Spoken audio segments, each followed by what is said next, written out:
Bom, a gente está de volta aqui com o professor Luciano sobre organização e métodos. Luciano, olha só, né, já tratamos do Fayol, do Taylor, importância, e aí é inevitável, ainda que às vezes as pessoas não discutam tanto em organização e método, não sei, quero acreditar caia isso mais em outra disciplina, que é a questão do modelo japonês, que é a questão do toyotismo, quer dizer, que me parece que da década de 60, mas principalmente da década de 70, foi a grande revolução na administração. Queria que você falasse por que revolução, por que esse modelo japonês é tão emblemático assim, por que as pessoas falam tanto nele, qual a importância? Marcelo, é importante esse assunto, a gente comentar ele, porque muitos alunos, e também, por exemplo, eu estava lecionando a organização de método da última vez, um aluno me perguntou especificamente: professor, mas onde entra o modelo japonês na administração pública? Né? Então, em vez de fazer essa pergunta, nós devemos ver que o modelo japonês ele parte de uma diferenciação, né, de Taylor, do que era a proposição de Taylor e Ford. Né? Ele passa a colocar o empregado, o colaborador, a participar dos métodos de trabalho. Você que tinha no seu...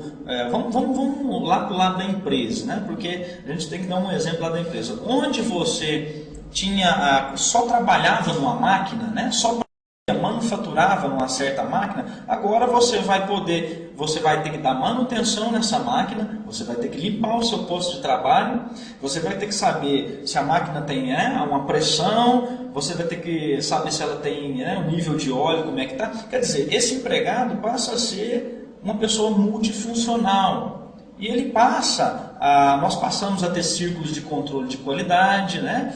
Reuniões, quer dizer... Isso que eu ia te perguntar, essa ideia de controle de qualidade surge com o toyotismo, né?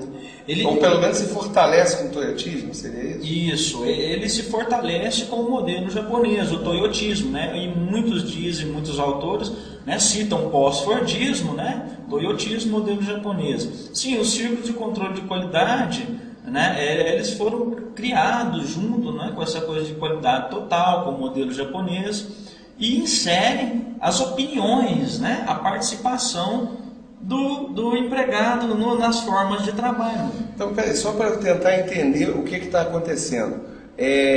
O Fayol, ele pensa exclusivamente a empresa. O Taylor, ele vê, e aí aquela até a expressão que eu achei muito legal sua, da ideia de anatomia, né, da empresa e tal. O Taylor, ele está pensando o funcionário, mas é um funcionário meio máquina, né, que tem que cumprir tarefas que foram pensadas para que ele as reproduzisse.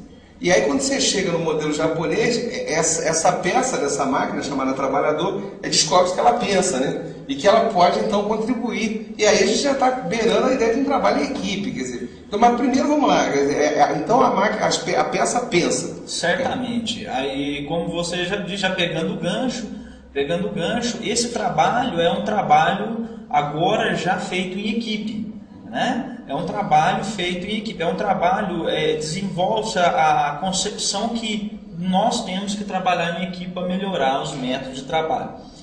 E esse trabalhador, não só ele vai trabalhar em equipe, mas ele vai assumir responsabilidades diferentes. Então, tem muito a multifuncionalidade, né? A polivalência, a proatividade, já nesse modelo japonês de administração.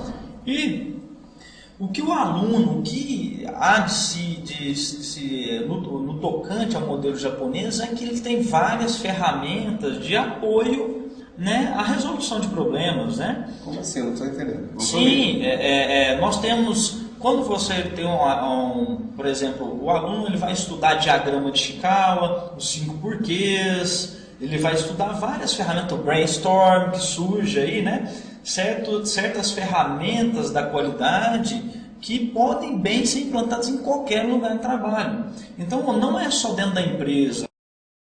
Nos perguntam, professor, mas nós estamos sempre falando em automóveis, nós sempre falando em Toyota, em Ford, né? Não, mas os métodos, quer dizer, né, em geral, ele aplica-se em qualquer lugar, porque são métodos de resolver problema. Tanto se o café está amargo, tanto se o pneu, quer dizer, o aro da bicicleta está quebrando muito, nós temos um problema. E tem várias ferramentas, né? Nós temos 7 ferramentas da qualidade, já 8 ferramentas. Nós temos ferramentas gerenciais da qualidade. Então, há uma de ferramentas que o modelo japonês propõe, né, para o aluno, para o ensino da organização também, métodos. Mas aí tem uma coisa que não só preocupa a mim, mas a muita gente boa que eu conheço, que quando você fala do modelo japonês, no primeiro momento parece uma coisa 100% ou conforme eu gosto de brincar, 150% positivo. A ideia do trabalhador que está contribuindo, que ele está pensando. Só que você está falando de flexibilização da produção. Isso é um componente também do modelo japonês. E quando você fala em flexibilização da produção, acaba, se não para de forma direta, tangencia a ideia de terceirização. Sim. E aí como é que fica isso? Quer dizer, isso aí, ou seja, é um momento que eu particularmente começo a ficar preocupado com esse modelo japonês, esse negócio de terceirização. Qual o impacto na empresa disso? Sim, a terceirização ela tem um impacto, sim, negativo, porque você terceiriza, você reduz os custos de produção. Essa terceirização é para realmente você reduzir, porque você contrata pessoas a um custo menor. Uhum. E como você está, vamos dizer, treinando as pessoas, né, para serem multifuncionais, para serem mais responsáveis, você está colocando pessoas de um alto padrão. Então você está reduzindo o número de diretos, né? Os diretos têm que ser pessoas, né, treinadas, bem qualificadas. Então é difícil adentrar esse mundo direto. Então o que você faz? Terceiriza, traz pessoas. E o que acontece? É um desemprego, né? Acontece que fica difícil, né? Você tem que se qualificar muito mais para entrar nesse mundo do modelo japonês, né?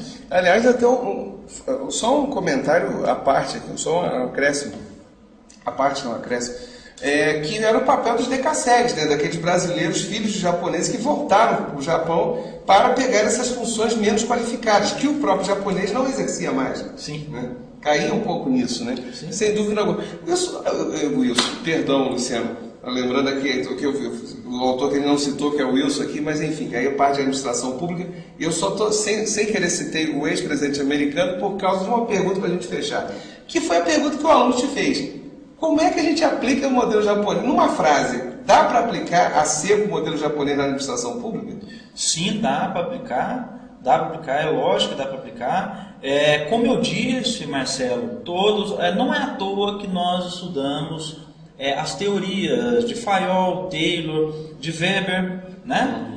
Não é à toa que nós agora temos que adentrar o mundo do modelo japonês, né, que vem desde a década de 70, porque a finalidade é a crítica, né? Será que eu posso utilizar essa ferramenta aqui no meu local de trabalho, no meu escritório, numa organização pública, né? Qual que é a finalidade dessa ferramenta? Não, eu acho que dá para aplicar. Quer dizer, nós temos um problema ali,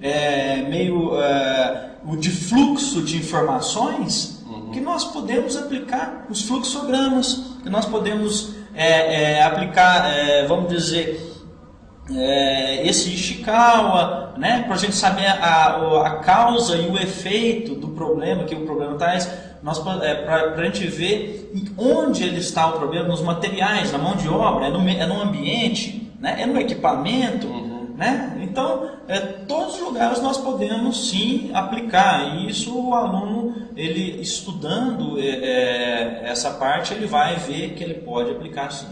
Tá certo, Luciano, olha, obrigado pela tua presença, ainda teria muito mais papo aqui para a gente continua numa próxima vez. Valeu, ok, muito obrigado. Obrigadão.